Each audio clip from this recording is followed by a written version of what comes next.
What's the name of the movie where Eddie Redmayne plays Stephen Hawking? Theory of Everything. Yeah.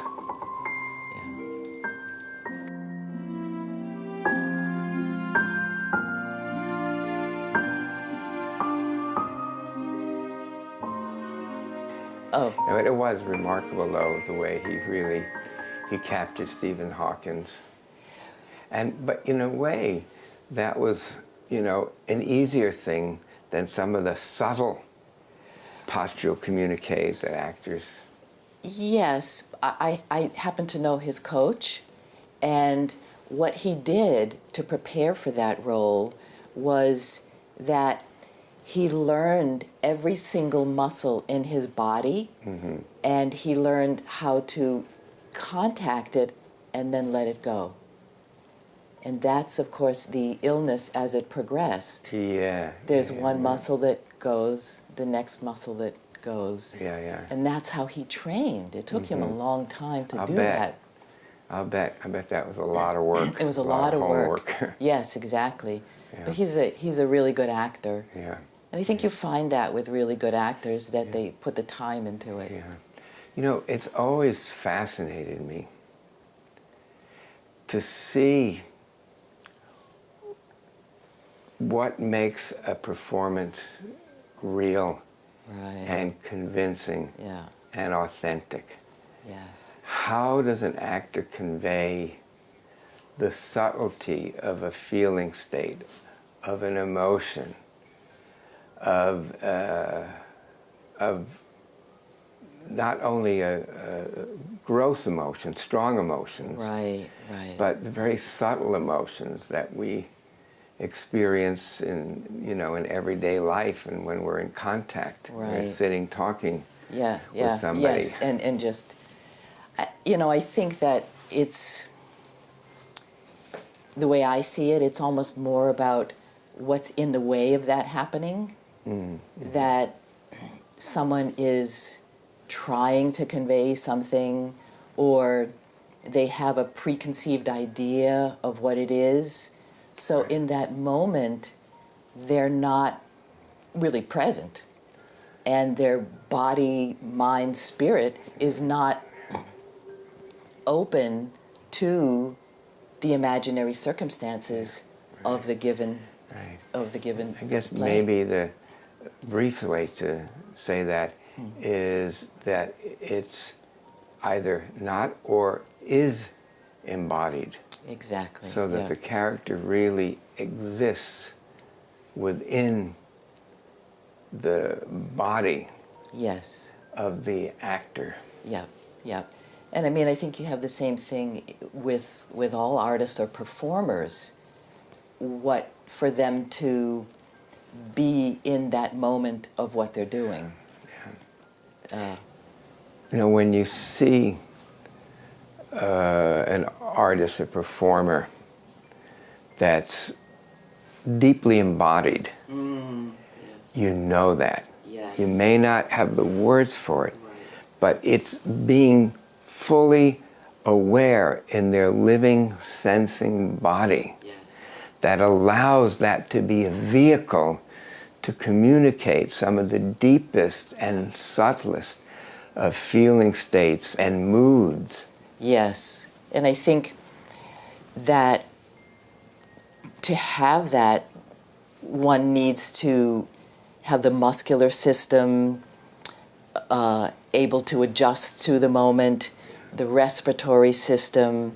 The guts, the viscera. Absolutely. And when one of those systems is held back, then the story isn't conveyed fully. And that's when, as an audience member, I'm not. It just doesn't seem, it seems artificial. Yes, they're not believable It's anymore. Not believable, yeah. And there's a couple of telltales of inexperienced or younger actors, or even performers in general. And one of them is that they're not really comfortable in their lower body. Their lower bodies are just not connecting to the ground and really engaged in the character. You'll see sort of held knees, that kind of thing. And the other is a kind of like either pushing their head forward to, I'm going to tell you something, I'm going to tell you something, that kind of thing, instead of being with what is. You know, it's like if you see a stalking cheetah Yeah. moving, moving into a possible impala Yes. kill. Yes. The way the body is used conveys to you this whole story, and that's fully embodied. Yes. Now, And it's active and inhibitive because they're going toward, but the inhibition is like and then not yet, not right, yet. it's in that readiness. Yes. In that readiness Yes. to, yeah. So exciting. Now, I think the difference between that and a human, a person that's embodied, is our conscious awareness of that. Yes. Who knows what the cheetah is consciously aware of, but thinking, yeah. with humans it's a different level. Right. And how to be natural, how to allow our inner instinctual parts to express themselves, Right. to be aware of that and able to also guide that in the service of the role, in service of being the actor, the performer. Yeah. Yeah. You know, another thing that I've noticed in roles, and it's somewhat related to the emotion that person's embodying and expressing, but it's more than that even, and that's about conveying vulnerability. Right. And one can't do that without actually feeling vulnerable. Right. Right. And I think it's a feeling that most of us fear. Yes. You know, Those because sensations of that. the sensations of that, Yeah, the feeling of vulnerability, even the judgments about that, and you know, and however, and the research really even supports this, that when we're vulnerable, where we allow ourselves to be vulnerable, that's very often when we are at our greatest strength and power. So what gets in the way of one's ability to have that vulnerability? That's right. Because the vulnerability is going to come in some kind of authentic That's right. communication, and that's going to involve my breathing. And so if I don't have some sense of the air filling me, The softness of the the breath. softness of the breath, and the conveying of the taking in, you know, if it's an actor, a scene, taking in your scene partner, or a musician, taking in your ensemble. And the audience. And the audience, exactly. And so there's some giving, you know, giving out and in, and that breath is so instrumental in that process. So if someone's breath is really held to hold their own difficulty or their own emotions that they're not willing to feel, like you were saying, then there's a lack in the performance. Yeah. Yeah, and vulnerability isn't something you can fake. Right. You have to Right. be able to feel it. Yes. But yes. then also, in a sense, when we leave the role and go back down onto 42nd Street and yes. Yeah. we don't want to feel that vulnerability, then we want to be able to contain it Yes. enough, not to suppress it, but to contain it. So again, how do we change what's going on in our bodies and our awareness so when we leave the role, we're able to come back to our everyday navigation. Right, and I think the really important part on that is knowing my own habitual patterns, because if I see a friend in the distance and he moves with his shoulder, and I say, that's Harry, he moves like that, I can recognize him, but that's not great for an actor because he needs to change that pattern to transform into someone else. Yeah. So the actor has to know their own pattern when they know what's theirs, what's dramatic tension yeah. and what's personal tension. Yeah.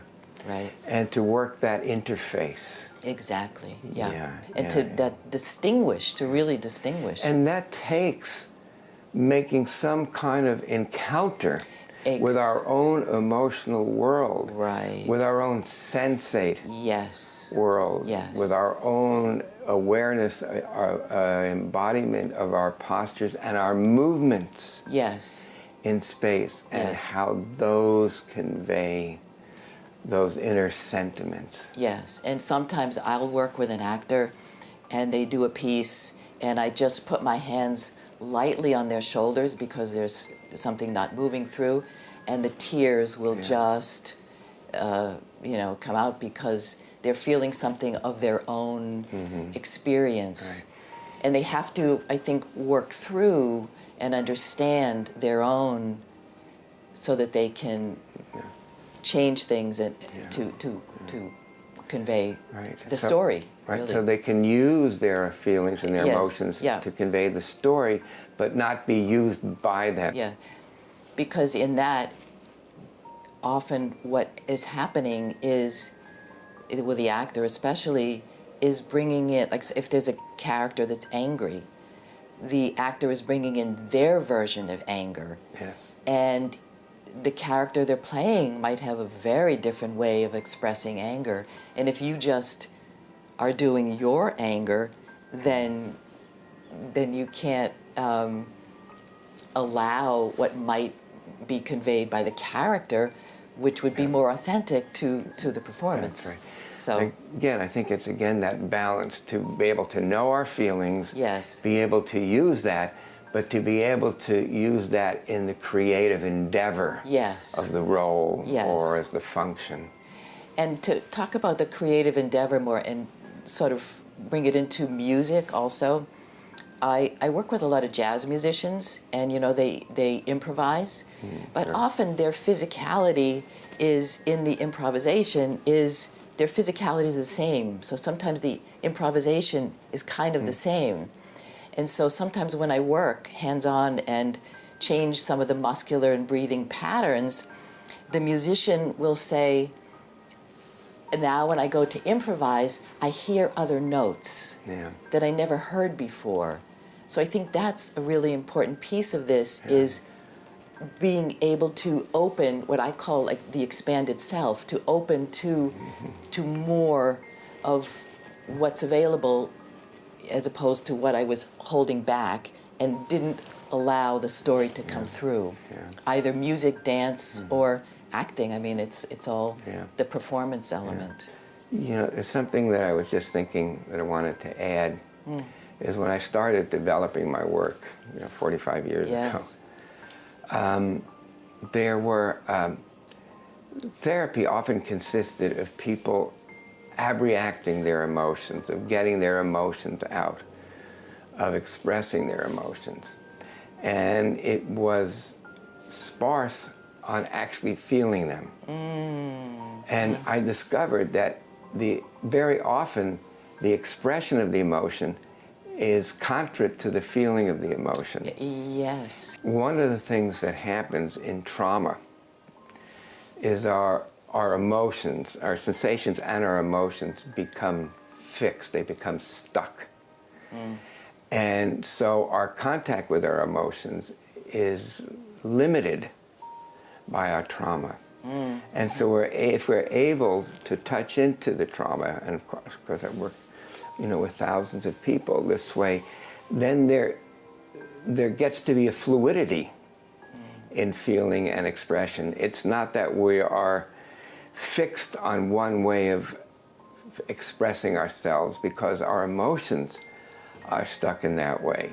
So by being able to touch into and what I call renegotiate our traumas, to visit them, but not plunge into them, not be swallowed up by them, but to learn from them, because there are always lessons that are learned in being able to connect with one's frozenness and thaw that frozenness and open to this range of feelings and expressions, and how we then can convey that readily, fluidly to the other actors and, of course, to the audience. Right. It kind of, as you talk about that frozen moment, it kind of reminds me of when a performer gets up in front of other people, and they were able to do it great in the shower, kind of thing. Yeah. And that moment of coming up in front of other people and that often immediate freeze response. Yeah. But from understanding it, from what you're talking about, and understanding it from a different perspective, yes, that moment can be there, but there's something that I can do about it. Yeah. I can be in contact with what I call how I use myself. Yeah. So what I'm doing with the way I'm using my body, the way my muscles are able to move me through space, and I don't have to hold that frozenness. And the frozenness will not give me what I want in terms of performance.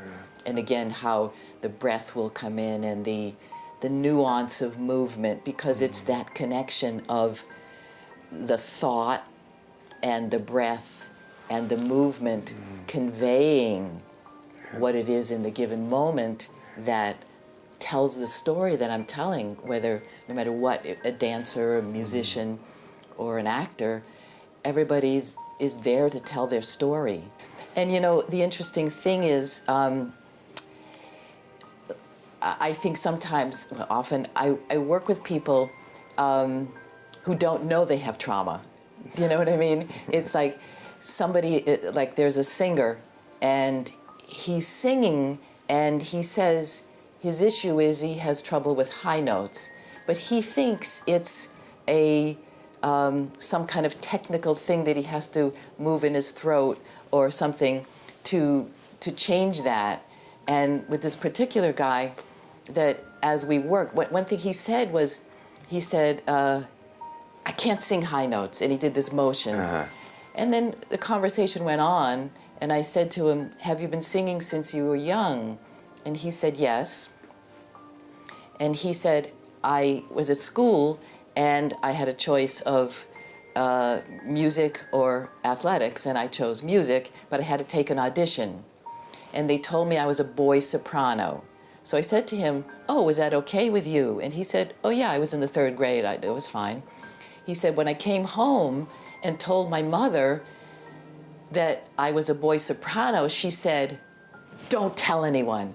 And he used the exact same motion that he had used when he said, I can't sing high notes. Yeah, the same motion that she made. Yes, exactly. So she's telling him singing high notes is a soprano, right? So she's telling him, don't tell anyone, you can sing high notes, and that's... Right. So when he matched that up, there was his high notes. It wasn't a technique. It was about connecting his motion and his intention and what was happening, and somebody pointing it out to him. And sometimes we just think of trauma as these completely overwhelming things like war or being abused and so forth. But sometimes it's just a little quote, a little thing like that that can leave a lasting imprint, and it's in our body. And I think that's what we do. We observe to where it is that the person gets to this place where something got disconnected, something got stuck, and help them complete it. And in the completion, to come more deeply into themselves. Exactly. And sometimes, they don't know that that's what's going on. They think it's some kind of other technical problem. Thing. Right. And it could be. Yes. But again, the more you open your exploration, the more deeply you'll be able to work with whatever it is that place that's just not online. Right. Yeah. There were so many. I have so many stories like that. There's one young woman was in a play, but it had a slight singing role, a few lines, and every time it was time to sing, she said she felt this dark cloud come over her, and the acting part was fine. And so when we worked, she remembered when she was young, some teacher along the way said, "Oh, you can't sing," and that dark cloud every time she sang came over her. Yeah. But once she realized it, and we talked about it, and her breath kicked in, and her eyes opened, and she took in the room and became alive, and her singing became equal to how she was acting. And so it's, yeah, again, we don't call that trauma, or it's overwhelm, or small trauma, however we call it. But it is. Exactly. There's a rupture there of trust. Yes. And then we tend to then fill that rupture, that hole, with shame. Yes. And that's another thing that really is immobilizing. Yes. And when people feel shame, they would want to do anything but feel the shame, so they try to override it. And when they do that, again, they're losing connection with source, with the creative, embodied source. And with actors, well, musicians too, there's this process that's called auditioning, and not getting the role, and the shame of or the vulnerability, or the shame, defeat, of that. I mean, they have to live and deal with that all the time. So, that's a good point. Yeah. Well, I think the Alexander technique is so multifaceted. It's got a lot of pieces to it. I mean, on one level, it's a technique for improving oneself, and it gives one is able to have access to chosen moments of how I use myself or what I do. If I go back to most people, children born healthy, move with a kind of lightness and ease that we like to look at, and we like, oh, isn't that, it touches us in a certain way. The grace and poise and freedom. And yet, we don't see that in most adults. We don't see that. And so the Alexander technique helps one to find the internal organization that gives you support. And when you have support, then the system is able to open and be freer. And that is, it's beneficial for not just performers also, right? And it opens the breathing and the whole system. And it also, in the technique, there's a lot of talk about choice, that in this moment, there's a stimulus, and most of us respond immediately with a response. But in the Alexander technique, it's kind of like when you were talking about the cheetah approaching the impala. If that cheetah was just following a stimulus, he could just go at the wrong time. Whereas if he's sort of waiting in each moment to decide, I'm going to change my response now, that kind of thing. It gives you a choice. There's sort of that small moment between stimulus and response to make another choice. And you can make it physically within myself. If I'm going to reach for a glass of water, I'm going to just reach, or I'm going to reach with less effort. And that's often the case. Again, bringing it back to performance, it's often a case of too much effort. And that too much effort squeezes the muscles, which then diminishes the system for both emotional expression and movement on all levels. And the Alexander technique really addresses that. About posture. Yes. One of the really great influences in my work, in my life, was from a woman named Nina Bull. Oh, right. And yes, she didn't even have an advanced degree, but she was a researcher at Columbia University. Mm-hmm. And she discovered through a very intricate set of experiments that when a person was feeling angry, for example, their posture was in a very specific pattern. And in that pattern, they would feel anger. Yes. Now, they couldn't, even if they thought of something that was joyful, they were unable to feel the joy until they unlocked from the anger posture and then could embody the joy posture. So when we're stuck in a particular posture, no matter what emotion we're trying to feel or express, we will be really just expressing the one that our body is stuck Exactly. in. And the way she discovered this is, she would have an experimental subject think of something that had to do with anger, a time when they were very angry, or even just the word, the emotion, anger. And then they would have the person lock that in their bodies. Right. And they would get reports from the subject, but also from observers who are trained to see these little shifts in posture. And that's how she discovered that you cannot feel one emotion while you're in the posture of another one. So when we have an habitual emotion, that's what we're going to express until we go to that posture of anger, deconstruct it, and then build a posture of joy or triumph. Yes. Whatever, but we can't do it until we come out of that one posture. We're stuck there. That reminds me of the research of Frank Pierce Jones, who was an Alexander teacher, and he experimented with the startle reflex, similar to what you're talking about, and he filmed the startle reflex in multi-strobe photography. And he found that the first element of the startle reflex was pulling your head back. Startle reflex, for some people don't know, is you're basically you're startled, right? And so the first element of that is the pulling back at suboccipital in the back of your head here and tightening, and that will put someone in a startle pattern.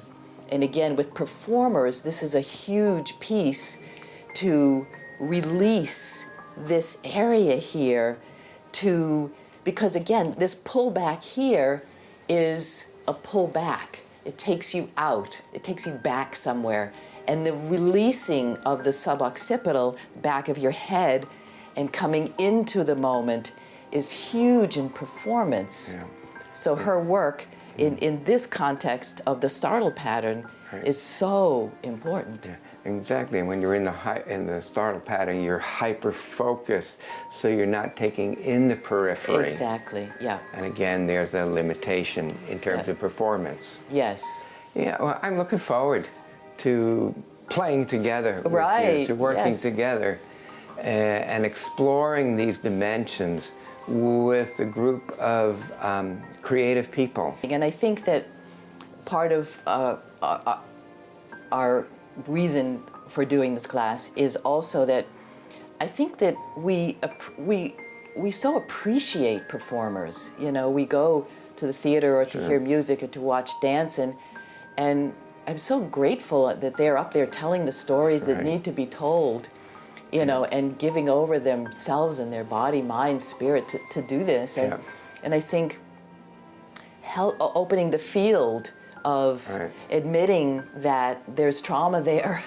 You know, the title of the class is Trauma in the Performing Artist. It's like nobody's talking about that. And we're willing to talk about it, and not just willing to talk about it in a theoretical way, but we're willing to dive in, both of us in our own ways, to and with these performers to these difficult places. We're willing to go there to have the performance pop and include what needs to be said. And I think that... And to do that in a gentle way. Exactly. And again, it's not plunging into the trauma. Right. But learning to touch it and swim beautiful. in Yes, exactly. Yeah, so we can again use that as part of our personal experience, our unique experience, Exactly, exactly. to put that in a role and express that Yes. in that role. Yes. Yeah. I'm excited. Yeah, let's do it. Let's do it. All right.